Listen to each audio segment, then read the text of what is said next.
Father Bolmax एक आमी भुरगेपणासान एकू गांवांतले सो तो म्हगे शेजारी आनी आमी भुरगेपणासान बाराबो भोंवपी बाराबो खेळपी आनी तेका भुरगेपणासान तेका एनवायरमेंटाक मोग आसलो खूब आनी आतां तो एनवायरमेंटा लागून आख्खे गोंया म्हळ्यार आख्खे गोंयकारांक लागून तो झगडटालो एनवायरमेंट सेव करपाक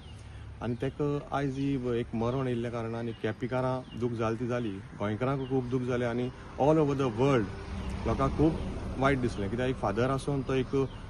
देवा उतर सांगतालो तेच भाशेन तो एनवायरमेंट सांबाळपाक खूब हें केलें आपल्यागे टायम लावन आपल्यागे एनर्जी सगळें खूब त्या एनवायरमेंटा लागून तो झगडलो गोंयकारां लागून सो आयज ही खूब दूख जाता आमकां केपेकारांक जाता तशीच गोंयकारांकूय खूब दूख जाता.